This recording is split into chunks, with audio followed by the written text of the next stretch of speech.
É impressionante observar a velocidade com que a tecnologia está, sabe, reescrevendo as regras mais básicas do nosso mundo. Com certeza. Parece que a cada semana uma nova fronteira invisível é cruzada. Exatamente. E acompanhar esse ritmo exige muito fôlego.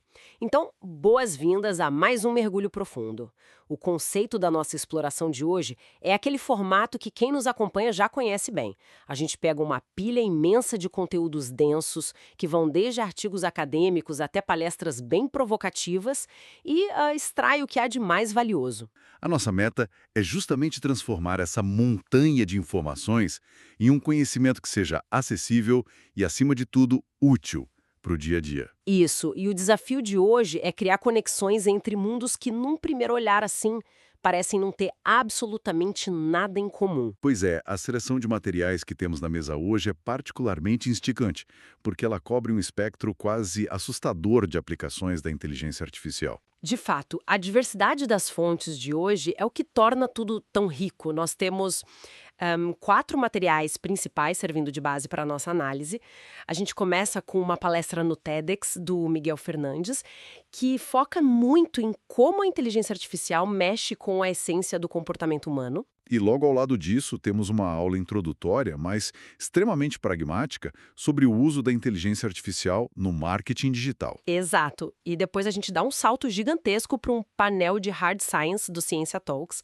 Lá, um grupo de astrofísicos e engenheiros, incluindo pesquisadoras como a Roberta Duarte, a Luísa, o César e a Cláudia, discute o uso de dados espaciais. É uma mudança de escala absurda. Sim. E para fechar, uma entrevista bastante intensa com o Greg Braden, que entra no território do transhumanismo, da chamada Agenda 2030 e do futuro da nossa própria biologia. Ou seja, a jornada vai da prateleira do supermercado até os confins do universo e termina dentro do nosso próprio corpo. É uma oportunidade de entender a tecnologia não como uma ferramenta isolada, mas sabe como um ecossistema que permeia absolutamente tudo. Essa é a nossa missão hoje. Entender o espectro completo. Ver como o algoritmo pode tanto otimizar a venda de um par de tênis quanto ajudar a mapear um buraco negro sem fechar os olhos para os riscos existenciais que surgem quando essa mesma tecnologia cruza a barreira da nossa biologia. Certo, vamos desempacotar tudo isso e eu acho que o melhor ponto de partida é uma imagem trazida na palestra do TEDx que pega emprestado uma visão dos povos originários para explicar o nosso momento atual. Uma referência direta ao pensamento do Ailton Krenak no livro O Futuro é Ancestral. O palestrante faz um paralelo muito sagaz entre a força da natureza e o avanço tecnológico. O conceito é de que o rio é a força vital definitiva para quem vive na floresta. Ele entrega água, mantém o solo fértil, garante o peixe para a aldeia inteira. Só que esse mesmo rio não é um parque de diversões. Nem um pouco. Ele exige um respeito profundo. Exato. Quem entra na água achando que tem o controle da situação pode ser arrastado por uma correnteza invisível ou dar de cara com um crocodilo. A sobrevivência depende de ler esse ecossistema, de entrar em sincronia com ele. E a provocação do Miguel Fernandes é justamente que nós não estamos mais acampados às margens do Amazonas ou do São Francisco, mas sim às margens de um novo rio, feito de bits e bytes. A inteligência artificial é essa correnteza. A questão não é tentar parar o rio, porque isso é impossível, mas sim aprender a navegar nele sem virar o barco. Sabe, o que me chama a atenção nessa analogia do rio é como ela se aplica perfeitamente ao nosso segundo material, a aula de marketing digital. Porque se a IA é o rio, o pessoal do marketing está ocupado construindo as redes de pesca mais sofisticadas da história. Nossa, com certeza. A aula mostra bem isso. No modelo tradicional, o marketing era tipo jogar uma rede gigantesca e pesada no meio do oceano, gastando muita energia na esperança de puxar alguma coisa útil. Hoje, a tecnologia permite uma segmentação que beira o microscópico. É muito específico. É possível mirar em fatias de público cruzando dados de idade, localização em tempo real, hábitos de leitura e até o tempo que alguém passou olhando para uma imagem específica antes de rolar a tela do celular. O fim daquele grito no megafone para a multidão. O marketing digital virou a arte de sussurrar a mensagem certa no ouvido da pessoa certa no exato segundo em que ela está mais propensa a escutar. E o material ressalta que não é só para vender diretamente, né? A máquina processa esses dados para criar comunidades, gerar um engajamento que parece muito orgânico e estabelecer autoridade em nichos muito específicos. O que é realmente fascinante aqui é o paradoxo que essa precisão gera. Como assim? A máquina foi projetada para otimizar, para cortar atalhos e entregar a máxima eficiência possível. O problema surge quando a gente tenta aplicar essa mesma regra de eficiência brutal ao nosso próprio cérebro. Porque o aprendizado humano, a nossa biologia cognitiva, precisa desesperadamente da ineficiência. Ah, sim. E isso nos leva àquela história incrível do estudo do MIT citado na palestra. Imagina o seguinte cenário: um professor de física decide fazer um experimento e divide a turma ao meio para resolver uma lista de exercícios complexos. Um clássico teste de controle. Exato. O primeiro grupo recebe passe livre para usar ferramentas de inteligência artificial. O segundo grupo fica no modo analógico, só com o próprio cérebro, lápis, papel e livros. A primeira parte do resultado é óbvia. O grupo da IA terminou na metade do tempo, entregou tudo redondinho. E foi para casa mais cedo. A máquina cumpre o que promete, ela acelera a execução. Mas o experimento não termina aí. Aí vem a reviravolta. Uma semana se passa, o professor reúne todo mundo de novo e faz perguntas conceituais sobre aqueles mesmos exercícios que eles tinham entregado. O desempenho do grupo que usou a tecnologia desmoronou. Despencou totalmente. Eles não lembravam da lógica por trás do problema. Não conseguiam articular como a solução foi construída. Já o grupo que passou horas sofrendo com o lápis e a borracha lembrava dos detalhes. Eles lembravam da angústia de errar, do beco sem saída que pegaram antes de acertar. O erro criou sulco no cérebro. É aquilo, o atrito é o que cimenta o conhecimento. Sem atrito, a informação apenas escorrega pela mente. A conclusão é que, ao terceirizar o esforço do raciocínio para a máquina, o primeiro grupo terceirizou também a memória e o aprendizado. Perfeito. E é um outro exemplo na mesma palestra do TEDx que ilustra um perigo ainda mais sutil. É uma história que envolve um clássico da literatura brasileira, Dom Casmurro, do Machado de Assis. Essa história da Capitu é sensacional para quem gosta de literatura. O grande triunfo desse livro é justamente a ambiguidade. Sim, a gente passa a obra inteira sem saber se a Capitu realmente traiu Bentinho ou se a traiçoar é um delírio do narrador, que é extremamente ciumento. A beleza da obra é justamente a dúvida. E aí, o palestrante conta que um aluno do ensino médio resolveu hackear o trabalho de literatura. Ele foi numa dessas ferramentas de IA e deu um comando bem específico. Ele digitou algo como: haja com a Capitu e me conte o que aconteceu. O problema é que, como o garoto já tinha a ideia pré-concebida de que ela era culpada, ele induziu isso no texto. E a máquina, que é desenhada puramente para agradar o usuário e completar padrões de palavras, gerou uma confissão dramática da personagem. O garoto entregou o trabalho crente que tinha resolvido o mistério de mais de um século. A tragédia invisível aí é que ele roubou de si mesmo a capacidade de imaginar e de tolerar a incerteza. Ele usou um modelo estatístico de palavras para fechar uma porta que o autor deixou aberta de propósito, para provocar o senso crítico do leitor. E tem um agravante pesado nisso tudo, que é o excesso de confiança da máquina. O mesmo palestrante conta que, em outra ocasião, pediu para a IA relacionar as leis de Newton com práticas de gestão corporativa. A máquina começou super bem. Listou a primeira lei, a segunda, a terceira, mas não parou por aí. Não parou na terceira? Não. Ela começou a inventar uma quarta lei de Newton, depois uma quinta, sexta, sétima e oitava leis. 8 leis de Newton. E o texto provavelmente estava escrito com uma gramática impecável e um tom de autoridade acadêmica absoluta. Sem dúvida. Imagina a quantidade de pessoas que pode pegar um texto desses, não checar as fontes e publicar como uma verdade incontestável em um blog de negócios. A máquina não sente vergonha de mentir, porque ela não sabe o que é verdade, ela só sabe o que soa provável. E sem o crivo humano, aquela rede de pesca ultra eficiente do marketing e da geração de conteúdo vira uma máquina de espalhar desinformação em escala industrial. Mas a provocação central do Miguel Fernandes não é pra gente ter raiva do rio ou fugir da água. A tecnologia tem que ser o trator que faz o trabalho braçal pesado. Exatamente. Usar a ferramenta a nosso favor. Ele conta uma anedota super pessoal sobre o filho dele, o Joaquim. O menino estava agoniado querendo ver o pôr do sol, mas o pai estava preso no computador, precisando ler e resumir dezenas de feeds de notícias financeiras. A saída foi configurar um robô simples para ler os textos, extrair os dados mais importantes e montar o resumo. Delegou a burocracia. Isso. Enquanto o algoritmo mastigava os dados, o pai conseguiu levantar da cadeira e ir assistir ao pôr do sol com o filho. É sobre delegar a parte chata para ter tempo de exercer a humanidade.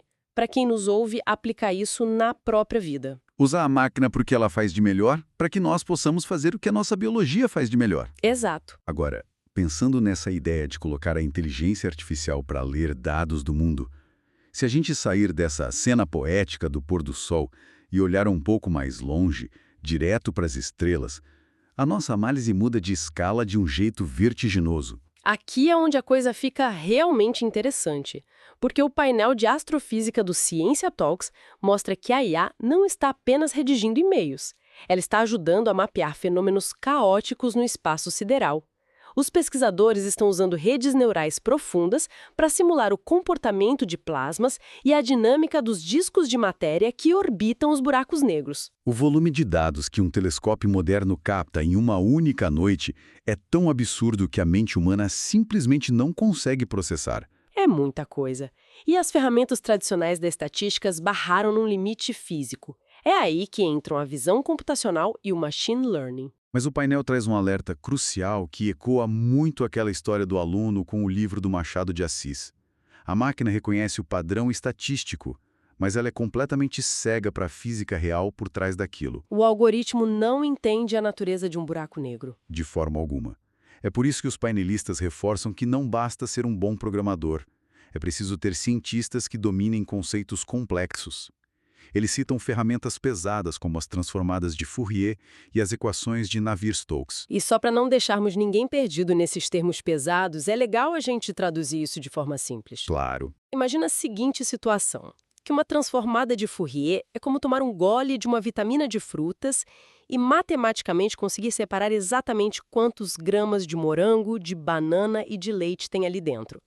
E as equações de Navier-Stokes são a física que tenta explicar como a água de um rio se move e cria redemoinhos. Excelente analogia. O cientista precisa conhecer a receita e a correnteza do fenômeno. Se a pessoa jogar os dados no colo do algoritmo e aceitar qualquer resposta sem entender a física básica, corre o risco de descobrir aquelas 8 leis de Newton no espaço. O erro invisível novamente. É o humano quem calibra a bússola. E quando o humano sabe fazer essa calibragem, as barreiras entre as profissões começam a derreter. O painel relata um caso fascinante de parceria entre o Departamento de Astrofísica e o de Medicina da Universidade de São Paulo, a USP. O pessoal da medicina estava com um problema colossal, que era analisar lâminas de microscópio com altíssima resolução para encontrar pouquíssimas células de tumores cancerígenos escondidas num oceano de tecido saudável. Uma agulha microscópica num palheiro digital imenso. Exato. E os astrofísicos olharam para aquilo e perceberam que o problema matemático era idêntico ao desafio de encontrar o brilho muito fraco de uma galáxia distante no meio da escuridão do espaço sideral. Isso é brilhante. Eles pegaram a mesma rede neural treinada para caçar estrelas e apontaram para as lâminas de biópsia. E funcionou. O sistema conseguiu destacar as anomalias celulares. O físico computacional virou uma espécie de super ferramenta interdisciplinar. É o pensamento analítico humano guiando a força bruta da máquina. No entanto, o mesmo grupo de cientistas faz questão de bater na tecla da cautela sobre como esses dados são interpretados. A IA é brilhante em encontrar correlações, em ver que o evento A aconteceu ao mesmo tempo que o evento B. Mas correlação está muito longe de ser causalidade. Verdade. E eles dão um exemplo que chega a ser cômico para explicar isso na prática, envolvendo futebol e música pop. Sim, a anomalia estatística da Taylor Swift. Isso, existe essa piada famosa de que sempre que a cantora Taylor Swift lança um álbum novo, o Corinthians embala e ganha jogos importantes logo em seguida. Se a gente alimentar uma rede neural cega apenas com planilhas de datas de lançamentos musicais e tabelas de campeonatos, sem nenhum contexto do mundo real, a máquina pode concluir com um altíssimo grau de certeza que os acordes de um disco pop nos Estados Unidos alteram a aerodinâmica de uma bola de futebol no Brasil. A máquina liga os pontos de forma impecável, mas cabe à inteligência biológica olhar para o desenho final e dizer que aquilo não faz o menor sentido lógico. Tem que ter o bom senso. Tem. E há uma outra limitação que os pesquisadores debatem, que não é lógica, mas puramente física. Fala-se muito em modelos cada vez maiores, mas o painel aponta que a bolha do hardware pode estar próxima do limite. O treinamento de inteligências artificiais de ponta exige aglomerados massivos de processadores, operando com redes de 1024 GPUs rodando no máximo dia e noite. É uma demanda energética insustentável a longo prazo. A corrida do ouro agora não é necessariamente criar uma IA muito maior, mas sim tentar alcançar a mesma precisão usando 2 ou 3 GPUs em vez de 1000. O foco virou a eficiência extrema do código. E isso puxa o gancho para o impacto físico que essa nuvem de dados tem na Terra. A gente fala muito de computação em nuvem e imagina algo leve. Algo invisível flutuando. Mas a nuvem é de metal, concreto e consome mais energia que muitas cidades industriais inteiras. Sem contar o consumo absurdo de água. Os servidores geram tanto calor que os data centers exigem milhões de litros de água potável limpa unicamente para os sistemas de resfriamento. O painel até cita uma inovação brasileira do Centro Brasileiro de Pesquisas Físicas, o CBPF. O gel azul. Isso. Eles desenvolveram uma espécie de gel azulado super eficiente para resfriar os clusters de computadores, o que reduz drasticamente a necessidade de água. Mas a infraestrutura global ainda é muito predatória. E há também o peso geopolítico nessa balança. Onde os dados ficam guardados. Exato. Os debatedores alertam que mais de 80% dos dados gerados em território brasileiro estão armazenados fisicamente fora do país, sob o controle de legislações estrangeiras. Essa dependência de infraestrutura externa já gera um debate imenso sobre soberania. Mas, se a gente achava que discutir servidores gigantes em outros países era complexo, a nossa última fonte leva a tecnologia para um lugar muito mais íntimo e, eu diria, controverso. O próprio corpo? Sim. Existe um movimento real com rios de dinheiro investidos para tirar a tecnologia do ambiente externo e colocá-la dentro do corpo humano. Se a gente conectar isso a um cenário maior, desembarca direto na entrevista do Greg Braden e nas ideias sobre transhumanismo. E aqui, só para contextualizar de forma bem clara para a nossa audiência, Claro. o nosso papel neste segmento não é validar ou invalidar as teorias que ele defende sobre fóruns globais ou sobre as causas do aquecimento global. A nossa proposta é puramente observar o cenário que ele desenha a partir das tendências tecnológicas, mantendo uma postura totalmente imparcial sobre o material. Perfeito. Feita essa ressalva muito importante, a visão de futuro que o Braden descreve não é para estômagos fracos.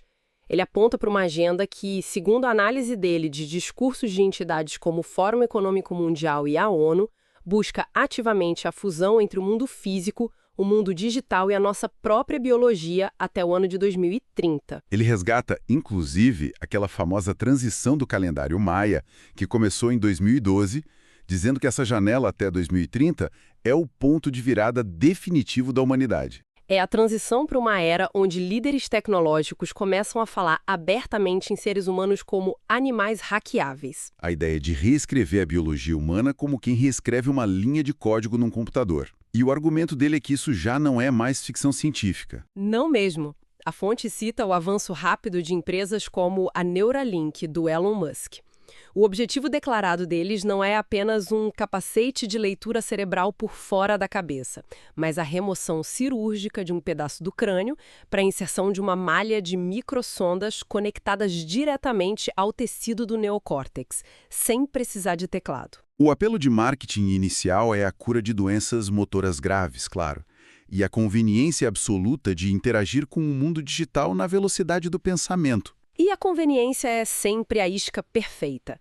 A entrevista menciona o caso lá da Suécia, onde milhares de pessoas já implantaram voluntariamente microchips RFID debaixo da pele, ali entre o polegar e o indicador. Eles usam a própria mão para destravar portas de escritório, ligar o carro e pagar a conta no supermercado. É prático. Demais! Mas o Braden levanta um alerta biológico que muda completamente o tom da conversa. Ele lembra de uma regra implacável da biologia corporal: use ou perca. Use ou perca. Como assim? Esse princípio é o centro do argumento dele contra o transhumanismo. A neurogênese, por exemplo, que é a criação de novos neurônios numa área do cérebro chamada hipocampo, é um processo contínuo. Mas se essas células recém-nascidas não forem submetidas a raciocínios e desafios, em poucos dias, o corpo entende que elas são inúteis e elas simplesmente atrofiam. É a mesma lógica de alguém que começa a injetar testosterona sintética ou outros hormônios no corpo. As glândulas naturais leem o ambiente e dizem: opa, o sistema já está inundado desse hormônio, eu não preciso mais fabricar isso. E a produção natural despenca ou até para de vez. Exatamente o mesmo princípio. O medo central dele é o seguinte: se a gente colocar chips para otimizar a nossa memória ou nanobots do fluxo sanguíneo para patrulhar nosso sistema imunológico de forma artificial, a nossa máquina biológica original vai atrofiar. Estaríamos trocando a nossa robustez evolutiva por uma assinatura mensal de manutenção de hardware debaixo da pele. A consequência final, na visão do autor, extrapola até a biologia e afeta o tecido social e espiritual da humanidade. Ele constrói uma definição de mal que é bastante peculiar e interessante de se debater. Sim, para ele, qualquer movimento, tecnológico ou não, que tenha o efeito de negar ou suprimir a nossa humanidade, a nossa capacidade de exercer empatia, perdão e compaixão, é essencialmente uma força destrutiva. O mal seria essa desconexão. E a gente não precisa de um chip na cabeça para ver o impacto que a tecnologia já tem na empatia hoje em dia. Olha a engenharia dos chamados silos de informação. Os algoritmos de redes sociais movidos à inteligência artificial são tão bons em capturar a atenção que criam bolhas e túneis de realidade hiperpersonalizados. As pessoas passam a viver em mundos diferentes. Exato. Uma família senta para jantar e uma pessoa acha que a sociedade está caminhando para uma direção porque o feed dela só mostra aquilo. A pessoa do outro lado da mesa consome um feed que mostra o exato oposto. Eles brigam não porque têm opiniões diferentes, mas porque habitam realidades completamente distintas criadas por essas máquinas de recomendação. O tecido social se rompe na mesa de jantar. O que agrava muito isso é a desconexão com o que é real. O que nos remete lá aos perigos que os cientistas citaram. Existe um caso notório mencionado nos materiais, onde pesquisadores usaram inteligência artificial para gerar imagens para um artigo acadêmico sério. Ah, o caso do rato. Esse mesmo. A IA criou diagramas com a anatomia de um rato, que era uma verdadeira aberração biológica, com órgãos gigantescos fora de lugar e textos em uma língua totalmente inventada. E mesmo assim, pela roupagem acadêmica que o documento tinha, o erro passou por revisores humanos e foi publicado. Se um erro tão grotesco numa imagem de um rato passa batido pela comunidade científica, como a gente vai confiar quando sistemas de crédito social baseados em algoritmos começarem a avaliar o comportamento humano? Já existem testes dessas tecnologias na China e debates no Ocidente com raízes fortes nos Estados Unidos. Sistemas de vigilância que cruzam dados faciais e de consumo. Isso. Para decidir se alguém pode ou não comprar uma passagem de trem com base numa pontuação de cidadão. A máquina não entende o contexto de uma falha humana. Ela apenas pune o desvio do padrão de forma cega. A frieza da matemática aplicada à conduta moral da sociedade. O que, de certa forma, nos força a tentar amarrar todos esses fios soltos que a gente puxou hoje. Então, o que tudo isso significa no final das contas? Olhando para todo esse cenário enorme, a gente percebe que a IA é a ferramenta mais poderosa e o rio mais turbulento que a humanidade já navegou. Ela é a rede de pesca perfeita para o marketing digital, é a lente de aumento que nos permite ver os tumores microscópicos e os buracos negros, mas ela traz embutida a tentação do atalho absoluto e um custo físico imenso para o planeta. E a conveniência de terceirizar o esforço que molda o nosso cérebro, a sedução de anestesiar nossa biologia com chips e a fragmentação do nosso convívio através de telas. O fio condutor que une o executivo de marketing, o astrofísico e o questionador do transhumanismo é a necessidade vital de manter a mente humana no controle. Proteger o que nos faz humanos nunca foi tão urgente. A ineficiência do aprendizado, as dúvidas da literatura, o entendimento da física real por trás dos dados, a empatia que exige esforço. A nossa vulnerabilidade é a nossa grande força. E é isso que não pode ser terceirizado. O grande desafio não é lutar contra a correnteza desse rio de bits e bytes, mas garantir que sejamos nós segurando o leme, e não o próprio rio decidindo para onde o barco vai. E para fechar a nossa reflexão de hoje, quero propor um pensamento inédito que surge do choque entre a história daquele pôr do sol e os alertas sobre o nosso futuro biológico. Vamos lá. A grande promessa original de toda a automação e, consequentemente, da inteligência artificial sempre foi a de assumir as tarefas repetitivas e robóticas para que nós pudéssemos focar em sermos verdadeiramente humanos. A pergunta provocativa que fica para quem nos acompanhou na nossa exploração de hoje é a seguinte: se chegarmos ao ponto em que conseguirmos delegar todo o trabalho burocrático para as máquinas, Se elas tomarem as pequenas decisões diárias. isso, nós realmente teremos a disciplina de usar esse imenso tempo livre para cultivar a nossa criatividade, as nossas relações e a nossa empatia? Ou nós apenas vamos escorregar para a conveniência absoluta e consumir quantidades infinitas de conteúdo gerado por inteligência artificial até esquecermos a diferença entre o que é real e o que é artificial? Essa é uma pergunta daquelas para deixar ecoando na mente durante a semana inteira. Muito obrigada a toda a nossa audiência por embarcar com a gente em mais essa jornada complexa e cheia de curvas de aprendizado. Continuem afiando o pensamento crítico, não terceirizem a capacidade de duvidar e não se esqueçam de, vez ou outra, desligar os algoritmos e ir observar um pôr do sol sem nenhuma tela na frente. Nos vemos na nossa próxima exploração.